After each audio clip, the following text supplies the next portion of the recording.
Hi everyone, this is Dango here from Rocky Valley server.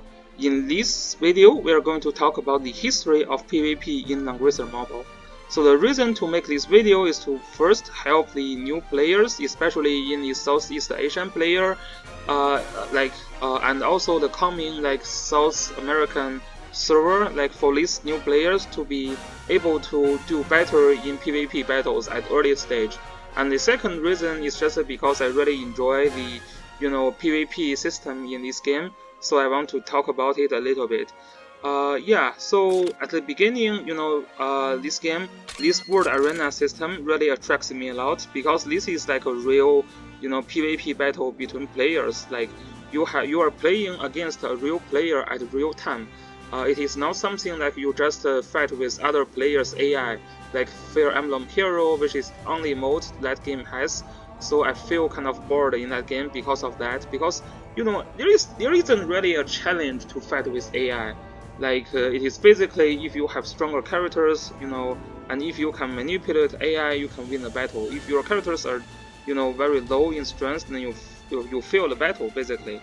So yeah, the different thing in Langrisser Mobile is that you actually play with other players at real time, so you can show your true talent of strategy thinking.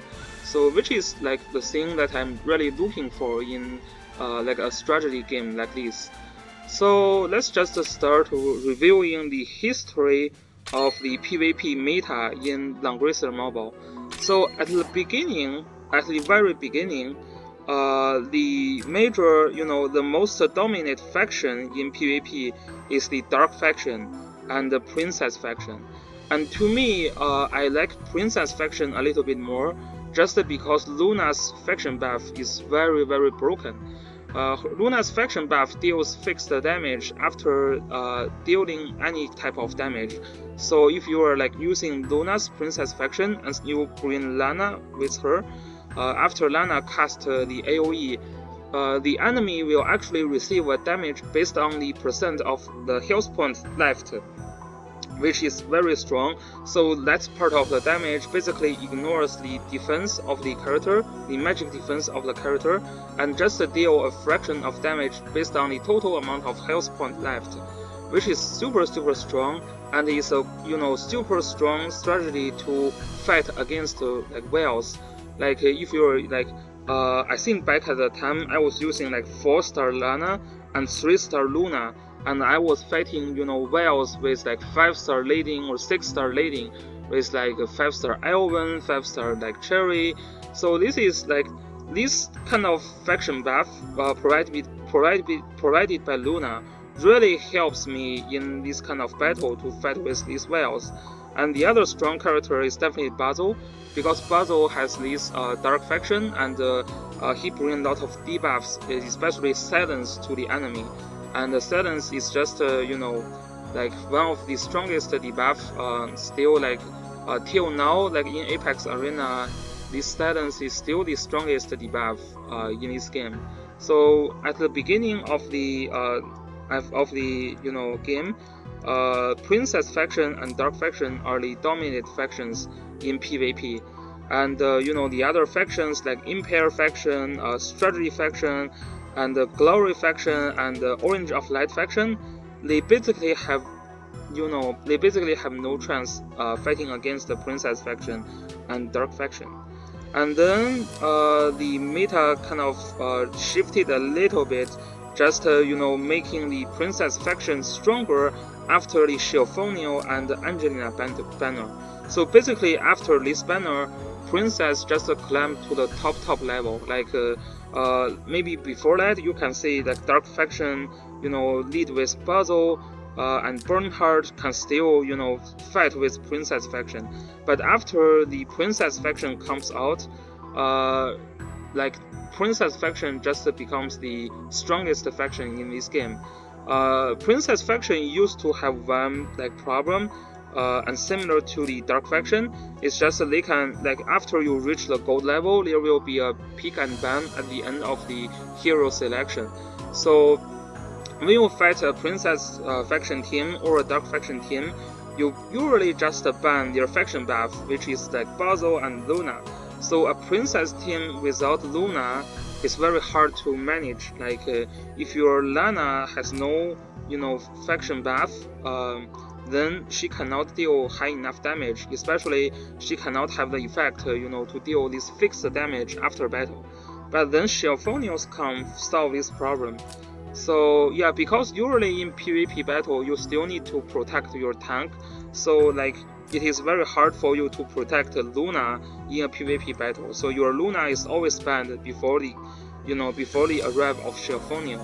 So after we have Shelphonio, Princess faction has two stronger characters, like two very strong characters, which are like Shelphonio and Angelina. And then I mean, you can still protect your tank, which will be like either Lading or like Freya. But then this character Shelphonio makes you always have a faction buff for Lana, and this Angelina is very like strong character. She has one of the strongest AOE physical AOE in this game, with this Dragon Breath, and then she has the alternate skill that can exchange characters, and she has the move again skill to move like 2 extra spots before like acting again. So basically Angelina's come and Shelphonius come makes princess faction super strong, and all these princess characters except Cherry, they can all cast like strong AOE. Lana for like Heaven Sanction and Black Hole.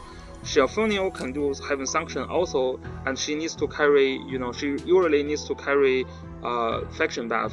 And Angelina can, carry like Dragon Breath, and with the alternate, the positioning for Princess faction is also easier with Angelina, because this alternate can move your characters up to 3 spots. So you can usually, find a very easy initiate with Lana.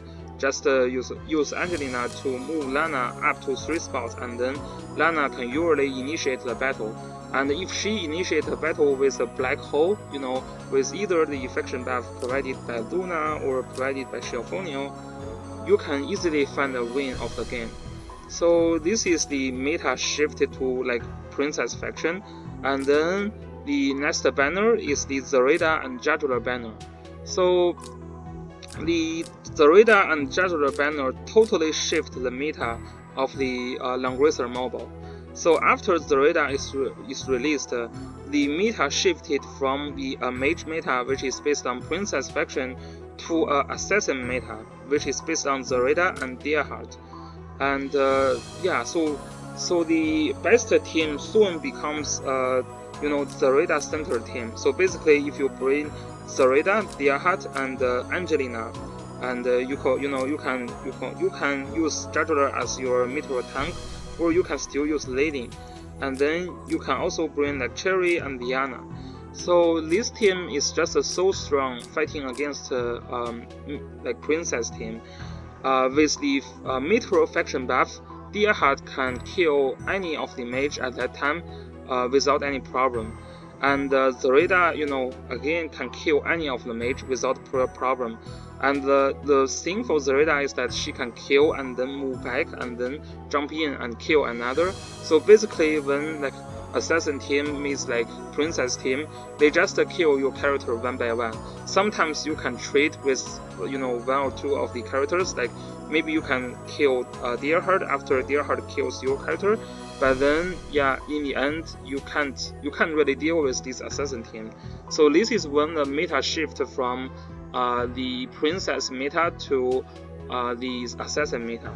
So the dark faction, when dark faction fight with meteor faction, they have a little bit, they had a better time compared to princess faction, but still not much better, right? Back at that time, Zareta can actually kill hero like Bernhardt.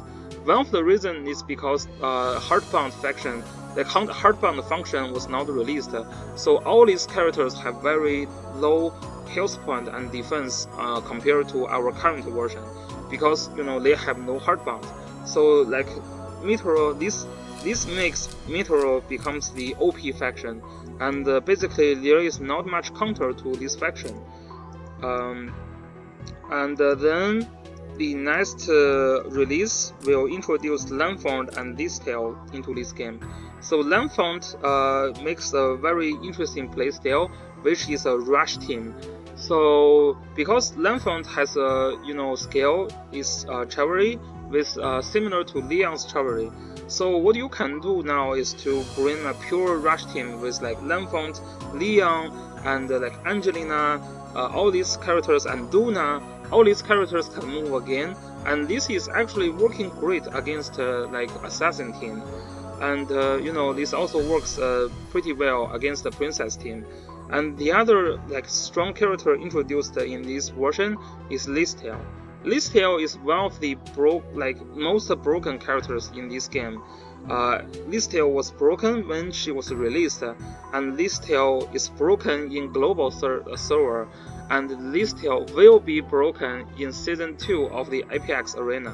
So Listell is basically broken, and the reason that Listell is broken is because she has one of the strongest AoE skill in this game, which is Blood Dance, and she has the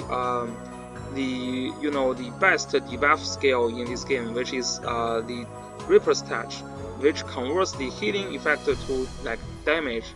So basically, that skill just makes your healer like a poisoner instead of a healer. So which is very strong. And then the next update introduced land use and ritual, and these two characters are just broken, and they actually broke the balance of World Arena. These two characters, to be honest, they are the reason that World Arena becomes boring, because land use is just as strong. Land use counters the assassin team basically, because he can reduce the crit chance and the range damage for all the assassins. After land use is introduced and after the hardbound is opened, rarely Deerheart can kill any of the mages. Like even these squashy mages and the healers, like if they are surrounded with land use, Deerheart usually cannot find kill. And Zoraida, Zoraida can still kill some of the squashy mages, although she cannot kill Diana anymore, but she can still kill some of the mages. But it is still a huge counter to a Zoraida based faction. And also Ritual is the counter to basically the princess faction, because Ritual can hit as hard as the Lana. Her AoE actually hit harder than Lana, and she can heal and remove debuffs. So basically, she is a huge counter to both the Dark faction and Princess faction. So Listell is also in this Legend faction. Now Listell is broken in Legend faction because near land use, she can reduce the range attack. So Zoraida can actually have a hard time killing Listell. So unless you are running killing both Zoraida, like Suicide Zoraida, you usually cannot kill Listell near land use. So this Legend faction with this triangle, this strongest triangle, Listell, land use, Ritual, if you just bring like these three characters into a world arena, basically who will win a battle depends on who has stronger land use, Ritual, and Listell. So if you have stronger land use, Ritual, and Listell, you can win a battle. There is basically nothing about strategy unless you make stupid mistake.